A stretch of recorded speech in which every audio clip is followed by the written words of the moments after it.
Um, let's jump in and get started. We are on page 235 in the Lev Shalem Sidur. We are on the fourth Mishnah of Pirkei Avot, and we're kind of entering a new realm with this week's Mishnah, in that during the Maccabean era, somewhere in the middle of the 2nd century before the Common Era, as the Maccabees are consolidating their hold on the territory of the land of Israel, what we're seeing happen, and I'm going to be a little vague because the sources are a little vague on this, but we enter into a transitional period in religious leadership. In the biblical period, the religious authority was always centered on an individual who had a direct conduit to God, right? God spoke to Abraham, God spoke to Isaac, etc. Moses is sort of the ultimate conduit between God and the people. And then he's succeeded by Joshua. And then during the period of the judges, the communication is not as overt, but there's always a single judge who is an authority figure. And you have individual prophets who are sent to communicate. You've got Samuel. You've got, the famous ones like Elijah. You've got Isaiah, Jeremiah, but they operate in a sort of vacuum. It's not like you see Isaiah and Hosea teaming up together to go talk to the king or something like that. Right? It's a very much one individual. And even when we went to the period of the Great Assembly, which is sort of at the end of the first Mishnah, and we were introduced to someone like Shimon HaTzadik, Simon the Righteous, right? But again, who is it? One person who sort of represents the religious leadership of the generation. With today's Mishnah, we're introduced to, and by the way, that idea is embedded in the book of Deuteronomy, where God says to Moses, I will always have or send you a prophet to deliver my word. Sorry, singular, always in the singular. But here we enter a period where we are going to be met by or introduced to a series of zugot, of pairs. And they represent the religious leadership of 5 generations of the Jewish people, starting somewhere around the year 142, sort of the period after the Maccabees have consolidated their authority militarily and politically. And they represent what is a widening of religious authority. And this is a significant change in the way religious authority operates in the Jewish community. And the pairs, the zugot, are by title. One is the president of the Sanhedrin, and the other is the Av Beit Din. The other is the head of the court, if you will. And what we see in the teachings that they present is their information is both complementary, and at the same time sometimes will challenge an aspect of what the other has said, which introduces the whole what we think of as the normative rabbinic model of discourse, discussion, and debate. And this period of the pairs continues through the time of Hillel and Shammai, who are probably the most famous of the Zugot. And that takes us into the early to mid portion of the first century of the Common Era, before the destruction of the temple. But what we see emerging within the next generation or so is we read about Rabban Yochanan ben Zakkai, who is sort of the paradigmatic leader of the Jewish people during the transition in the wake of the destruction. But what do we have immediately after him? Immediately, so he's kind of a throwback to the previous model, but it's partly because of the disruption of the destruction of the temple and the damage it does to Israelite society. He has not one, not two, but 5 primary students whose words and teachings we're going to get to down the road in this chapter. And what we discover is, instead of having this two-headed debate going, if you will, all of a sudden you've now branched it into sort of a 5-headed model in which the pluralistic worldview of the rabbis and of rabbinic interpretation starts to blossom. So I don't want to overstate the importance of this particular Mishnah, but I want to at least highlight for you that we're seeing the significant change that is starting in the Jewish world. Okay, with that, let's look at today's teaching. Yosei ben Yoezer of Tzreida and Yosei ben Yochanan of Jerusalem received from him being Shimon HaTzadik, the guy that it's from Antigonus Isocho that we talked about last week, right?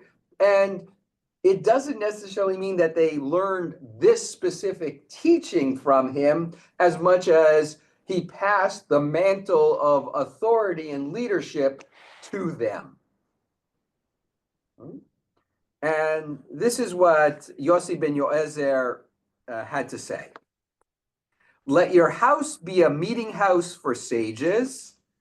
Seek ever to be covered with the dust of their feet, and seek ever to drink thirstily their words. And now we're gonna unpack this a little bit, right?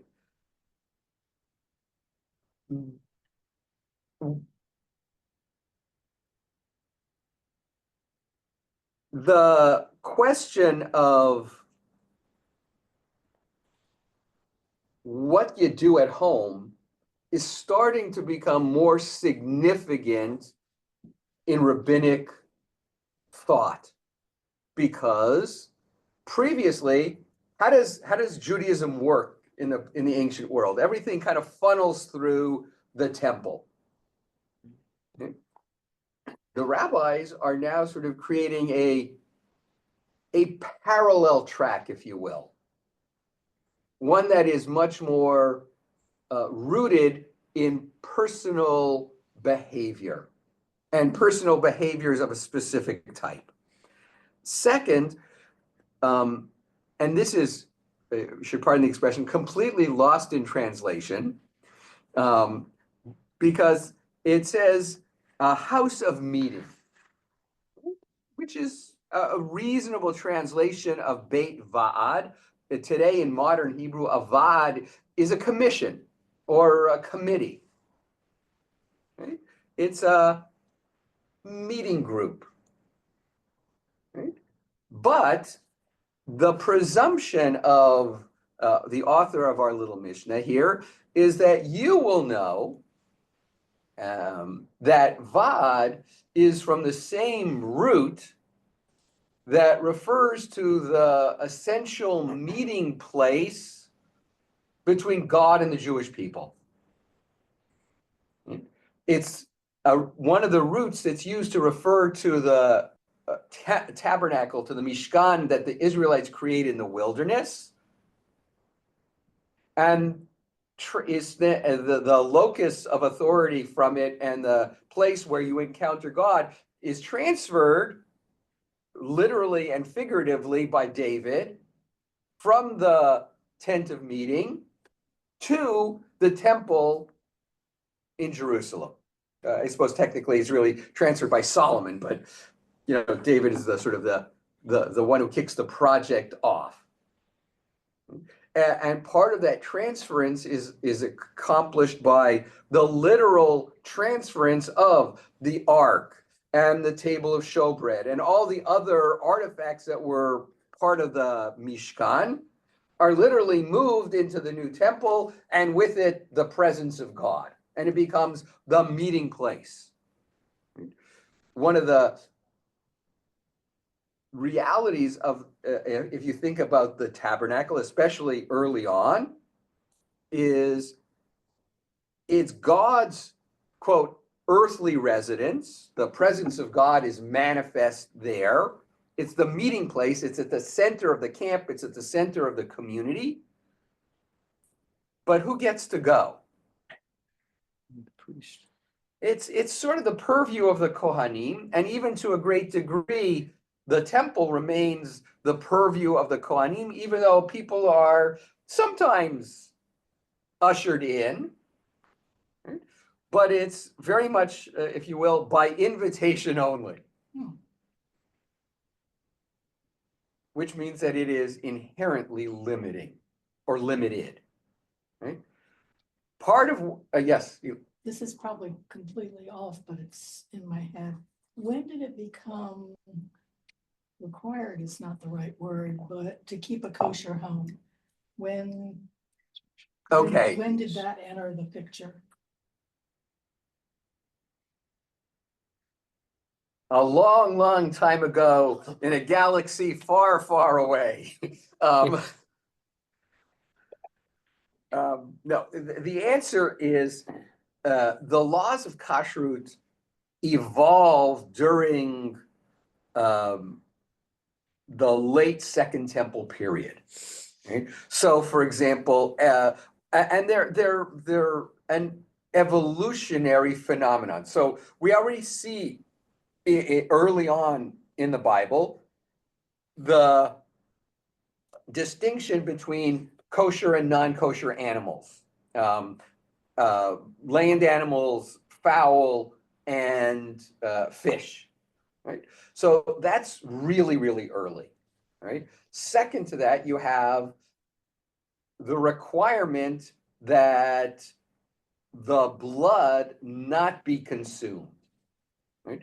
And the idea is that you're pouring the blood back onto the earth as a way of returning it symbolically, both the blood and the life essence of the animal that it represents, to God. So that's really early. Other distinctions come a little later. So there are 3 places in the Torah that says you should not seethe or boil a kid in its mother's milk. Right? And many modern biblical scholars believe that the roots of that prohibition lie in the fact that there were certain pagan rituals that were literally doing that, where you would take a relatively newborn goat and you use the milk of the mother in order to cook it, right? And it's not entirely clear why exactly you would do that. The one thing that they do all seem to agree on is that ignoring the relationship agreement there, or just part of it, boiling a goat in milk was actually a good way to tenderize it.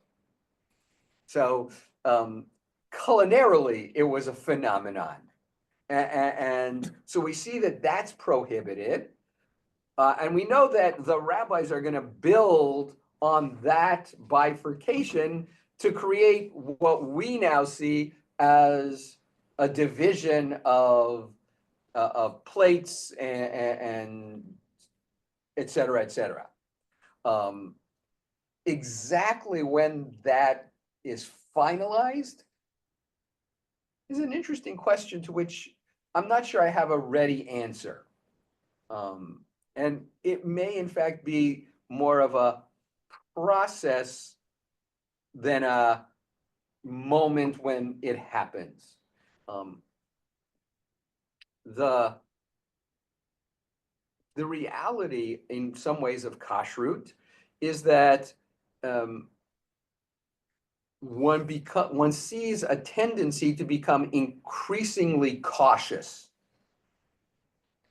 while at the same time, there's a certain disconnect in the following sense. So some of the rules of kashrut were clearly created and designed in order to preclude meal sharing between members of the Jewish community and members of the non-Jewish community. Why? Because the greater the familiarity, the greater the interaction, the greater the commingling, the greater the potential for outcomes that the rabbis, and in many ways, the non-Jewish world did not want. There was a certain amount of religious purity, if you will, that was desired. The beginning of anti-Semitism. And that goes back, anti-Semitism is much older than that. And I say that not jokingly, really, but you have already the Romans who are saying some really not nice things about Jews. You know, what's his name said? It'll come back to me who said this, probably tomorrow, but it'll come back to me. But the one noted Roman writer talks about Jews as being lazy and indolent because they take one day a week off. Right? And this goes back to like the 1st century, or at the latest, the 2nd century of the Common Era. At a time when the Hellenistic world at that point was really pretty wide open because it was still a pagan empire, and pagans were religiously kind of open.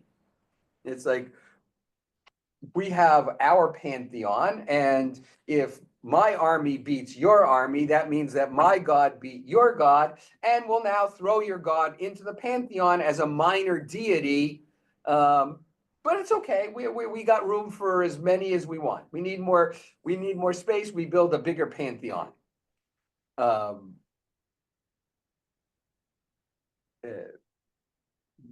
Okay, I now got to remember. Oh, so the widening of kashrut is in part a social construct to preclude interactions. But it also that thereby tells us that interactions took place. And in fact, one of the things that one of my friends and teachers talks about a lot is not just the interaction amongst the general population, so that when you went to the market, you interacted, when you engage, sort of normal engagements. He talks a lot about engagements on a scholarly level between Jewish and non-Jewish, or in this case, primarily Jewish and Christian thinkers and religious leaders who are studying Bible together, which is kind of, we don't think of that as an old thing. We think of that as a very sort of contemporary thing, but existed during the time of Rashi and subsequent generations. So part of it is this widening of kashrut in order to create boundaries, so as to limit interactions. I'm sorry to be not more specific. So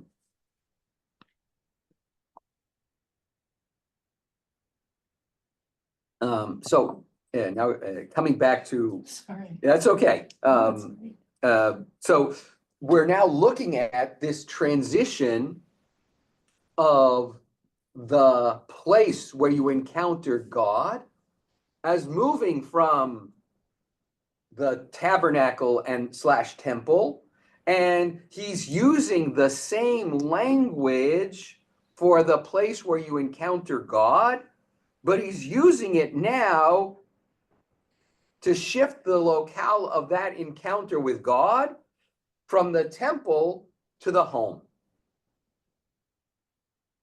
to the lived space where people spent much of their time. And that becomes the venue of learning and engagement. So part of what I think Rabbi Yossi ben Yoezer is trying to tell us is that as a model, the home has to be the place where you bring, literally and figuratively, the cultural treasures of Judaism inside. That you sort of have to reflect on what is at the core of your home, so as to create a place where you have an atmosphere of encounter with God. Yes, Bill. What is thought to be the oldest prayer that we have? The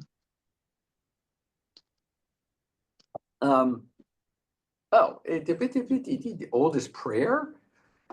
I mean, you would think that the Shema is well known, but is there some? No. That's late. That's late to the party. Look, on one level, I could say the easiest answer for me to say is Moses when he prays for Miriam and says, El Narafan Allah. That's what I was Oh, going to God, say. please heal her. But that's also not true. Right, but that's what I'm going to say. You would have to go back to the patriarchs at a minimum, because as we talked about in Shul, what's the crux of the story of last week's Parsha? It's the blessing that Jacob purloins, that Isaac bestows. But what is that blessing? Ultimately, it is a prayer, right? Isaac has no inherent power, right? The blessing he's placing on his son is a blessing that he hopes God will make good. In the same way that when, someone sneezes, and what do we say? We say, bless you.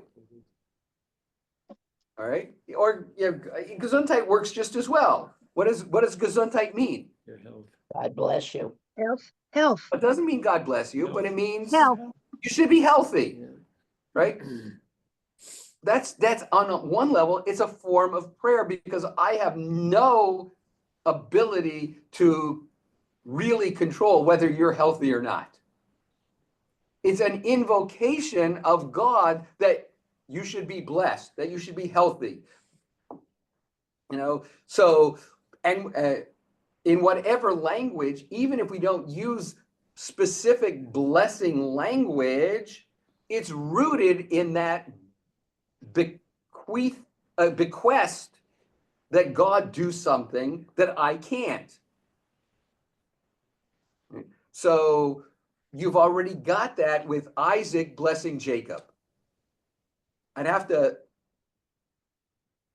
think back if there's any earlier example. Nothing comes to mind, but that might be a certain amount of bias towards last week's Parsha because it was last week's Parsha.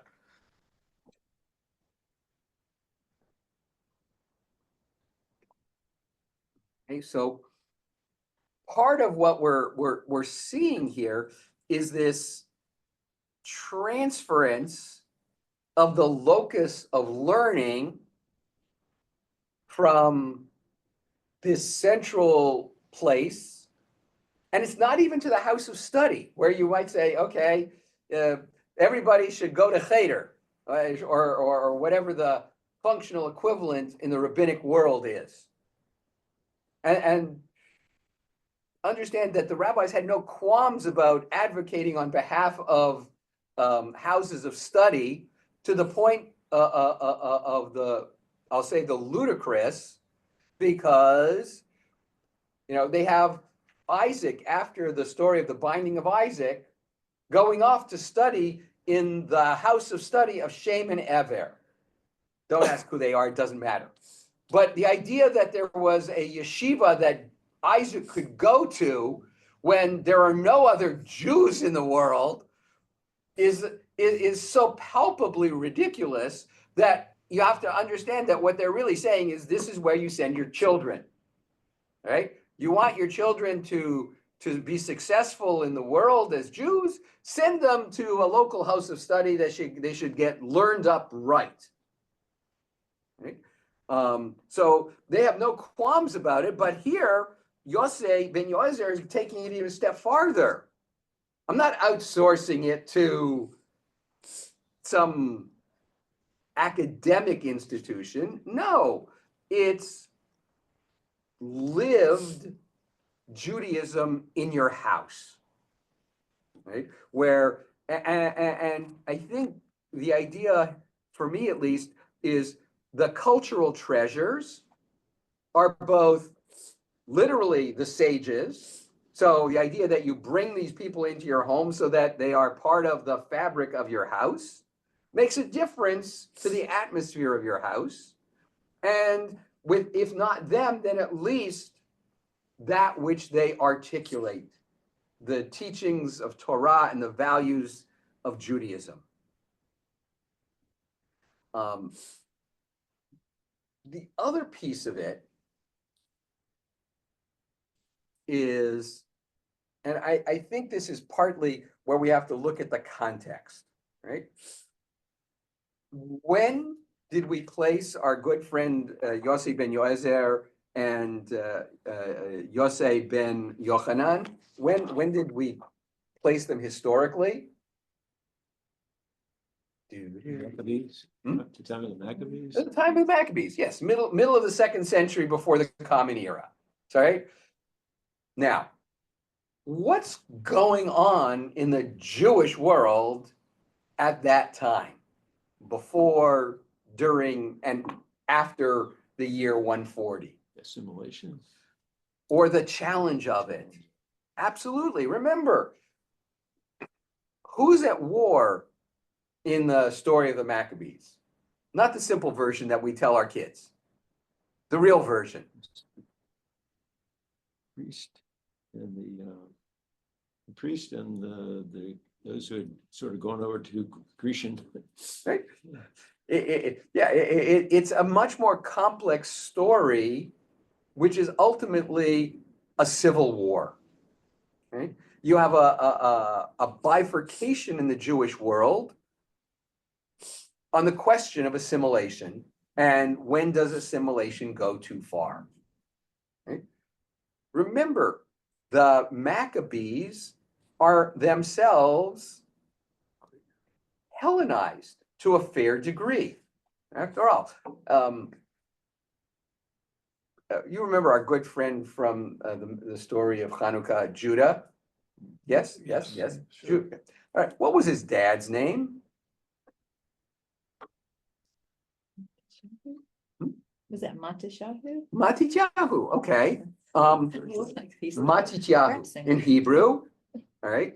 But the reality is the Yahoo part is a good sort of traditionalist name, but the Matit part is a little more iffy, all right? There's a certain Greek influence going on there, which we don't really think about all that much. So part of what's going on here is the continuation. It's not like the rabbis, excuse me, the Maccabees defeat the Hellenists and their Seleucid Greek backers, and then everything's solved. It doesn't work that way in reality. And in fact, one of the things that we're going to see is, if we fast forward a little bit, is the Maccabees degenerate into an even more Hellenized version of the Jews to whom they were opposed. Okay?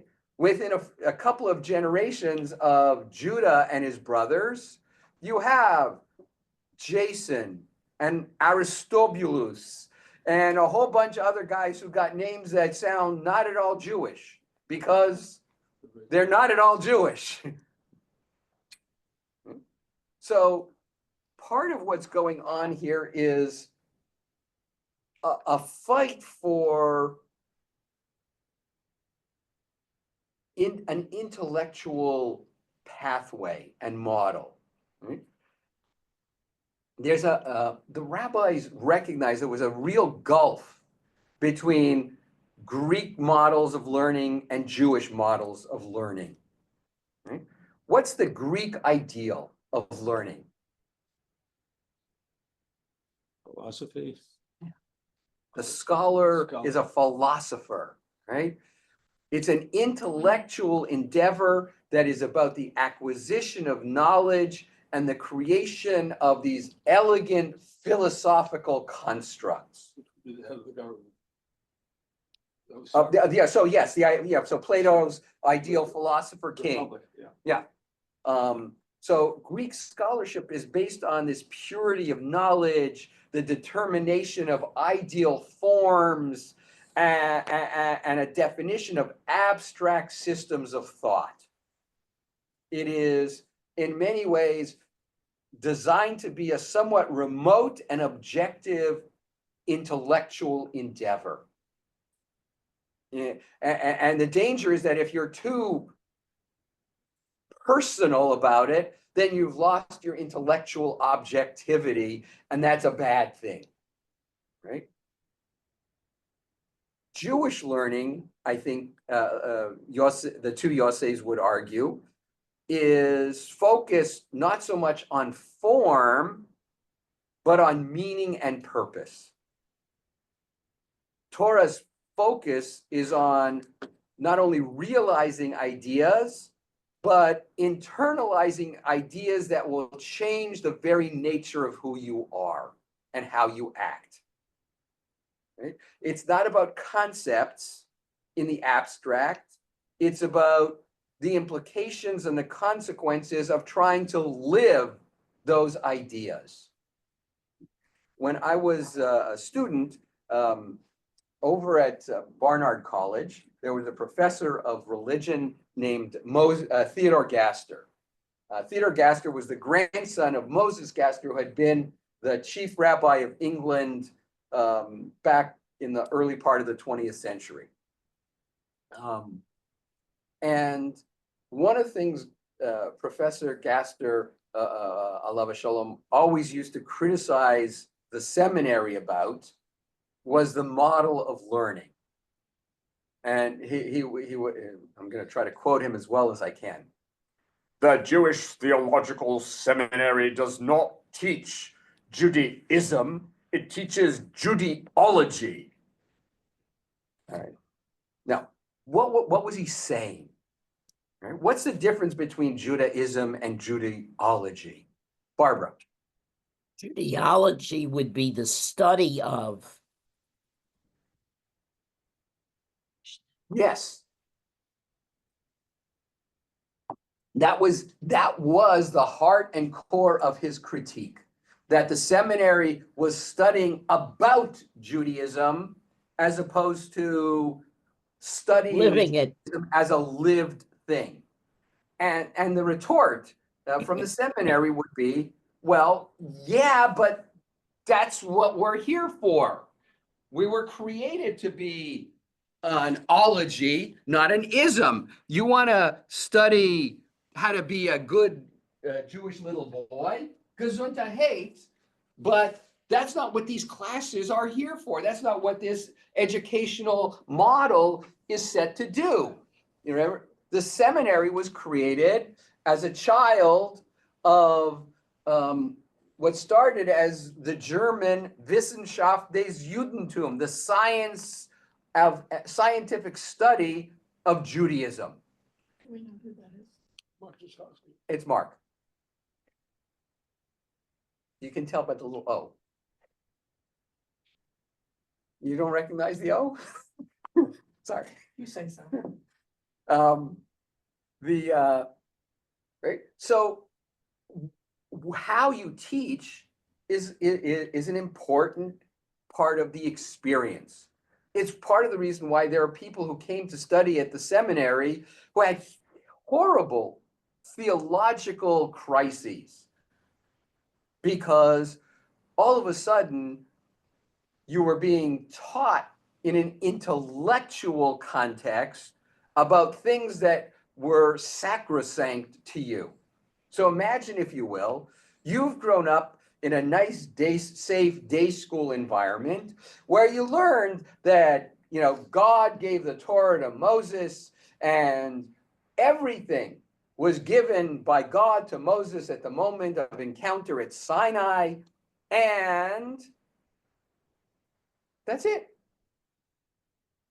And all of a sudden you're sitting in a Bible class and your teacher is talking about, well, there's actually 4 major strands of document, J, E, P, and D, which are woven together. And there's some minor strands that are woven in as well. And the Torah is actually a product not of the moment of encounter with God at Sinai, but maybe 800 years later, give or take a century.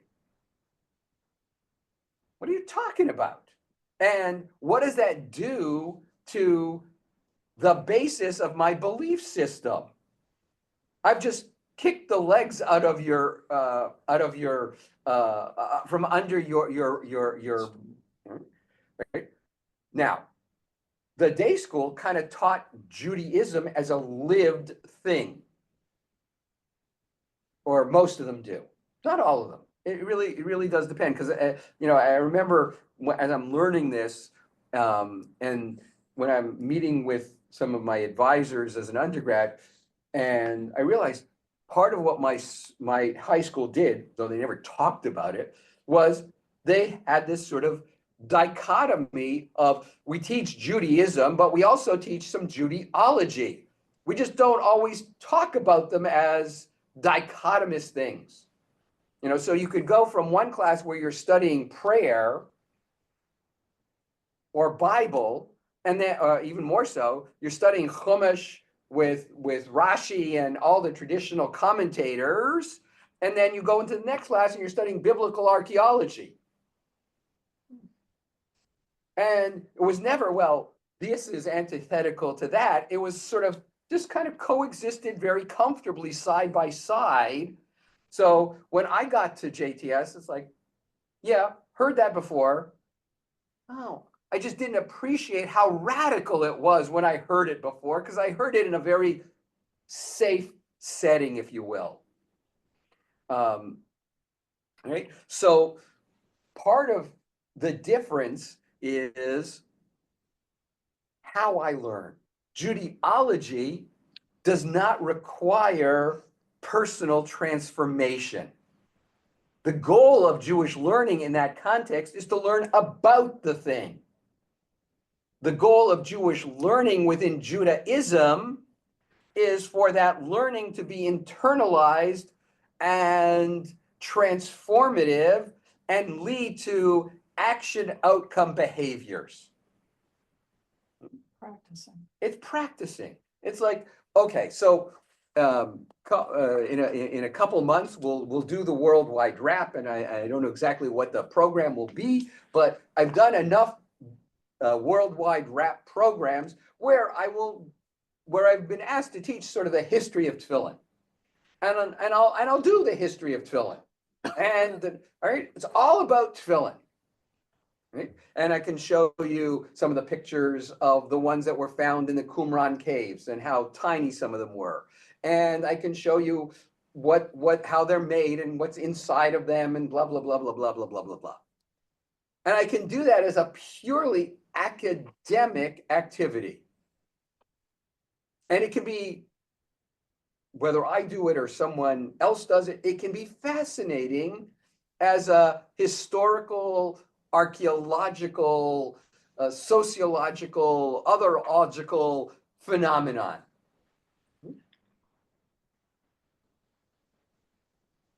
But on one level, that's not really the point of the worldwide wrap. Right? What's the point of the worldwide wrap as a men's club endeavor that they've been doing for over, I don't know, 30 something years? Yes, Barbara. To teach you how to lane tefillin and what it means. That's right. It's not the ology, it's the ism. They want to get more people engaged with doing this mitzvah and understanding why it's important and why it's exciting and why it's relevant to you as a Jew in the 21st century. That's what the purpose of the worldwide wrap is, because if it was just an ology, if I was just teaching you about it, I wouldn't do it on an annual basis. I would do it once in a blue moon, because it's the same, once I teach you the history of tefillin, I don't have to teach you the history of tefillin again and again and again and again. But each year I'm trying to aggregate more and more people to the practice of it, because that's the mission, if you will. Yes, Bill. Rabbi, what is older, the custom of having the scriptures in the tefillin or having the scriptures in the mezuzahs on the doorposts? I'm going to go with, well, that's a fascinating question on one level, because This is Stump the Rabbi Day. no, it's like, if you look in the ancient world, okay, I got to start with a movie reference. How many of you have seen the movie Shrek? Okay, so at one point in the movie, you should see it. It's a very cute movie. It's very light, but it's very cute. At one point, Shrek and Donkey, his sidekick, friend, partner, whatever, arrive at the city of Duloc. And as they enter, there's a signpost, quote unquote, which gives you the rules of the community. In the ancient world, you posted the rules of the community at the gate.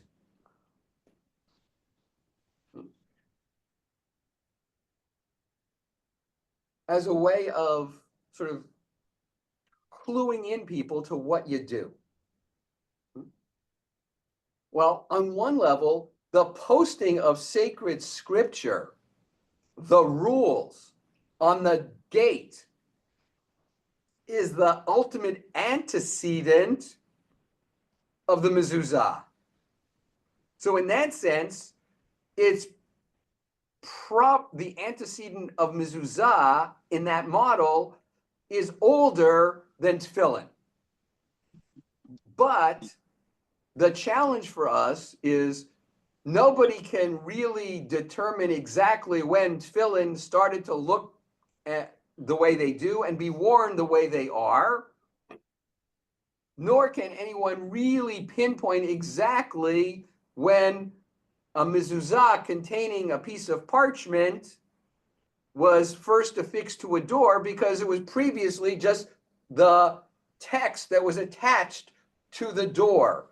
Or if you remember stories in the Torah where they talk about people going to the public place in order to transact business. Right?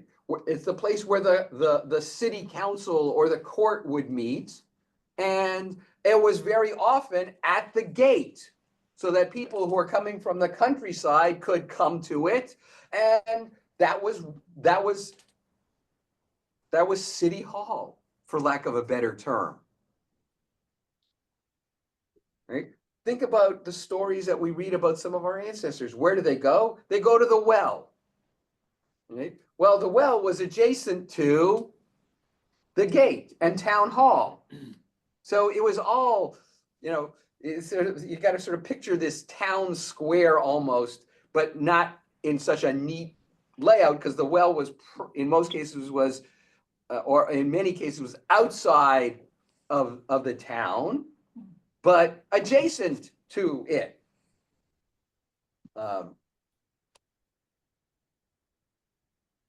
So that's where you went for all your legal business. And it was often almost like a covered bridge without the bridge part, which is sort of like a passage or a tunnel. And you would post all the laws on the walls of that space so that you could come and you could read, assuming you could read, or you could learn the rules, because there were people there who would tell you what the rules were, and you sort of trusted them to be giving you the correct information. It's kind of like going into a government office today and asking a question where you assume that the person giving you the answer is actually giving you the correct answer. So to sort of come back here, the goal of Torah is to create a transformative mechanism that touches the soul and gets you to act behaviorally in certain ways. So that's why, the idea of bringing the cultural treasures, whether in the form of people or things or values, into the home is the essential part of it, right? And then you get to the next part of his statement: seek to be covered with the dust of their feet. Right? Anybody want to take a crack at that one?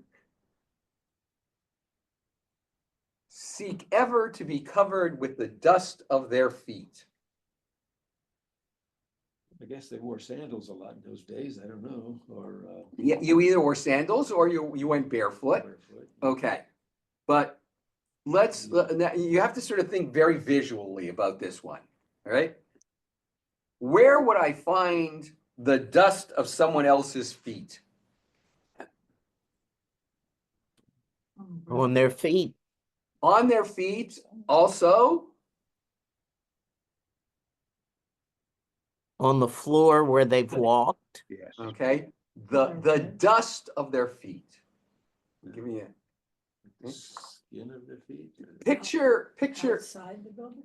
picture every Western you've watched, all right? And saddle up, boys, let's go chase after them. And we'll head them off at the pass, right? And they go riding off. And what do you see behind them? In the air. A cloud of dust, High of silver. all right? The dust of their feet is behind them. You have to be following them. You have to be on the journey with them in order to be able to be covered with the dust of their feet, right? And so part of the image here is that you are either literally or more so perhaps even figuratively following the path that they have set out so that you can be covered with the dust which represents their teaching, their inspiration. The translation here is sit eagerly at their feet and thirstily drink their words. I'd Um, probably rather lose if you won your way. seek ever to be covered with the dust of their feet and seek ever to drink thirstily their words. We'll come to the thirsty part in a second.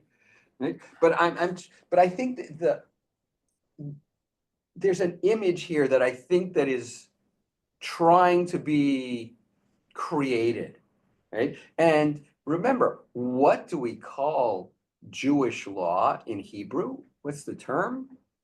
Halacha. Halacha. All right. What's the root of halacha?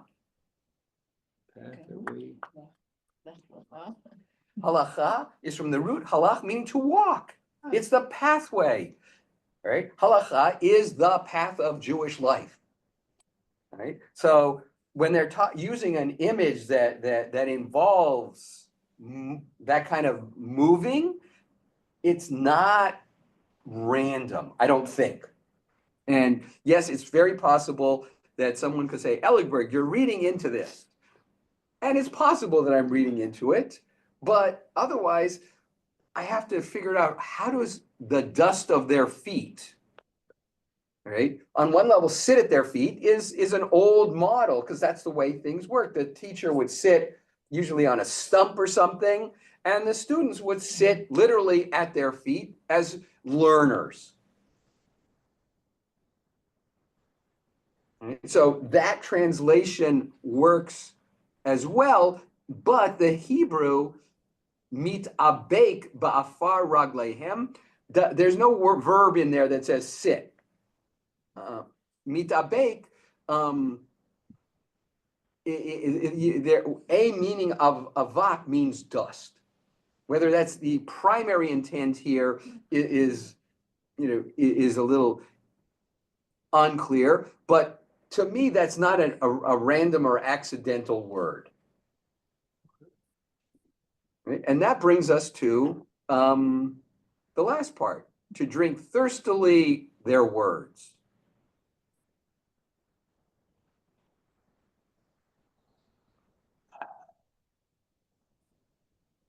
Okay, actually, before we leave mitabek, I have to sort of change. There's also another nuance of the root of mitabek, which means to wrestle.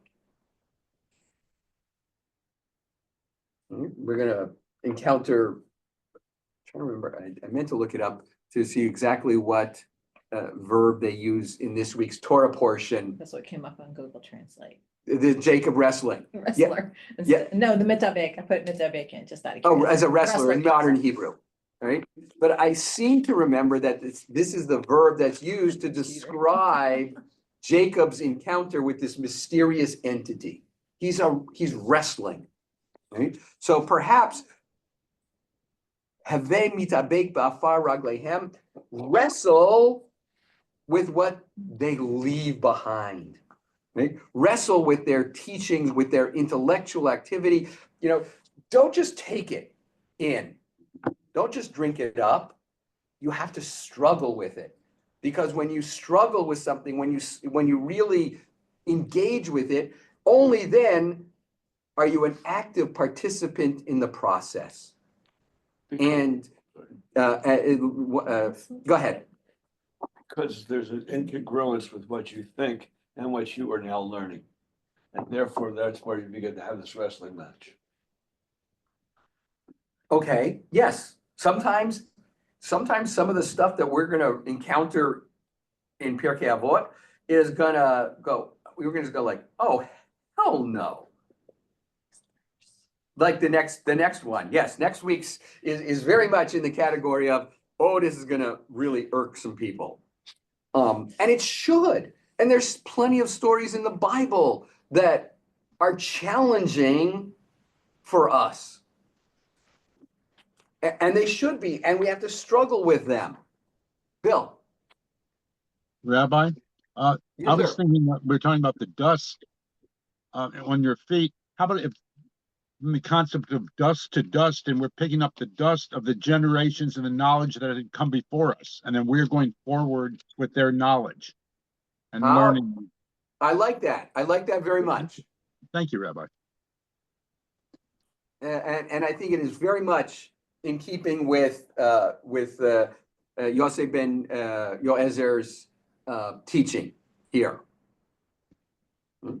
So we've got all these various elements, and now we can go to the thirsty part, which I don't have to worry about because I got my cup of tea.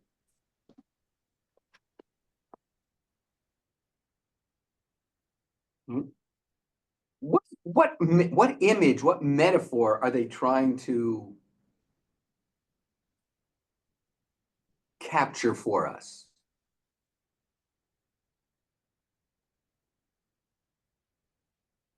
That the listeners will be thirsty, they want to receive that. Okay, so knowledge.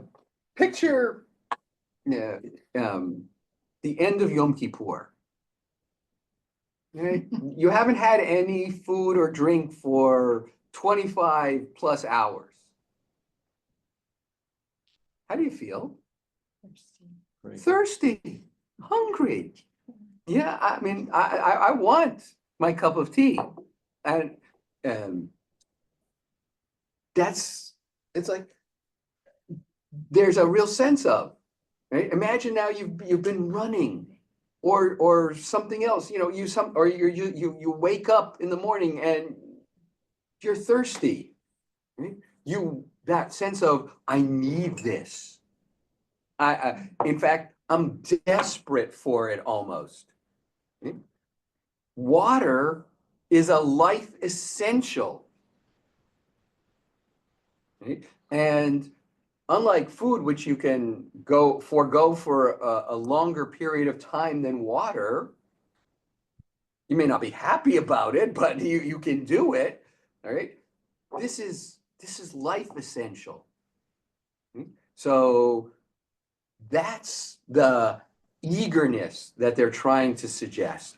Right? And it's possible, Gordon Tucker in his commentary suggests that the author here may be expecting all of us readers to remember that in the book of Amos, of the prophet Amos, Amos talks about how people will, because they have fallen away from God, there will be a famine and a drought, and people will be desperate and thirsty.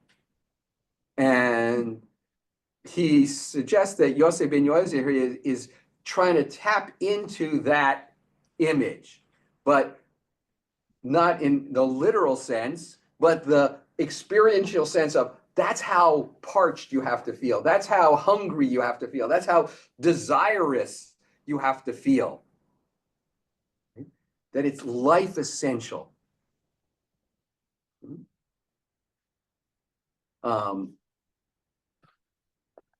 The other piece that I'm going to throw in here, and I know I'm pushing the envelope on this one a little bit, perhaps, but Oh, that's the warning about this envelope. Okay, before he pushes it.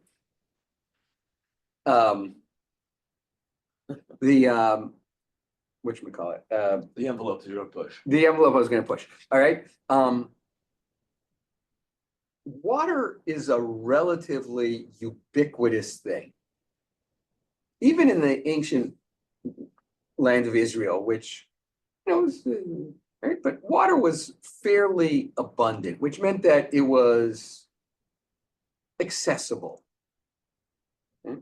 And I think part of this may be the idea that Torah is readily accessible in the sense that the book of Deuteronomy suggests near the end, where it talks about lo b'shamayim hi, that the Torah is not in heaven or some far away place. The Torah is not in a far away place. It's not across the ocean. It's right there. In the same way that there's water right there. That, in our houses, there's water right there. It's part of the essential elements of our life, and our home has to be filled with that life essential Jewish core for survival.